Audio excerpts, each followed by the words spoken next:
పూరా లోకల్. ఇది చాలా దుర్మార్గం అండి. ఒక సింగిల్ పాయింట్ ఎజెండా తోటి తెలంగాణ కోసమే ఒక పార్టీ పెట్టి త్యాగానికి సిద్ధపడి తెలంగాణ రాష్ట్రాన్ని తెచ్చి తెలంగాణను 10 సంవత్సరాలు ముఖ్యమంత్రిగా ఉండి అభివృద్ధి చేసి దేశంలోనే నంబర్ 1 స్టేట్గా తీర్చిదిద్దినటువంటి ఒక రూపకర్తను తీసుకుపోయి ఈరోజు విచారణ చేస్తూ ఉన్నారు అంటే ఇంతకంటే దుర్మార్గం మరి ఇంకా ఏమి లేదు ప్రజాస్వామ్యం. అయితే ఈరోజు తెలంగాణ తిరగబడుతుంది. రేపు పొద్దుగల ఎన్నికలు దమ్ముంటే రేవంత్ రెడ్డి గారిని శాసనసభను రద్దు చేసి ఆయన ఎన్నికలు పెట్టమని చెప్పండి. 100కు 100 సీట్లు ఖచ్చితంగా బీఆర్ఎస్ పార్టీ సంపాదిస్తారు. ఎందుకనంటే తెలంగాణను తెచ్చింది, ఇచ్చింది, మరి అభివృద్ధి చేసింది, నంబర్ 1 స్టేట్గా తీర్చిదిద్దింది కేసీఆర్ గారు. కాబట్టి ఆయన మీద, ఆయన కుటుంబం మీద చేస్తున్నటువంటి ఈ దుశ్చర్యలన్నింటినీ కూడా తెలంగాణ సమాజం ఖండిస్తూ ఉన్నది.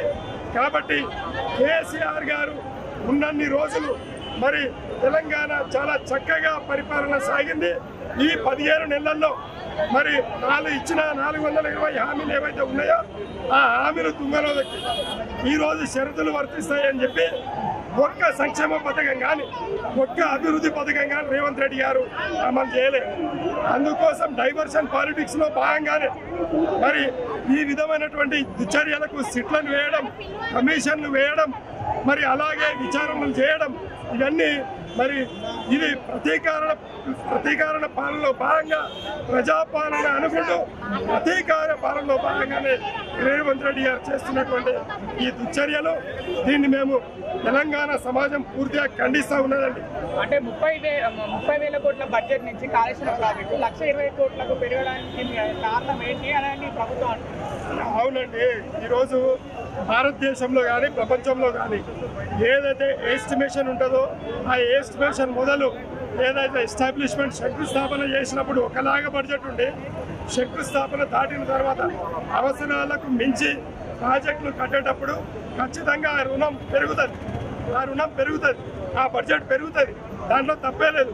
80,000 కోట్ల రూపాయలు ఉంటే మొత్తం ప్రాజెక్టే 80,000 కోట్ల రూపాయలు. మరి ఈయన ఏమంటాడంటే 1,00,000 కోట్ల అవినీతి జరిగింది అంటాడు.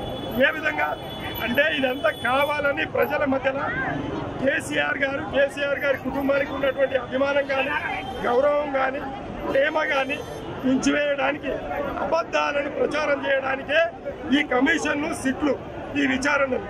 కాబట్టి ఎప్పుడు కూడా మరి సూర్య చంద్రార్థ కాలం తెలంగాణ ఉన్నన్ని నాళ్ళు కేసీఆర్ గారి ఆడవాళ్ళను చెరిపేసే దమ్ము ధైర్యం ఏ పార్టీకి లేదు.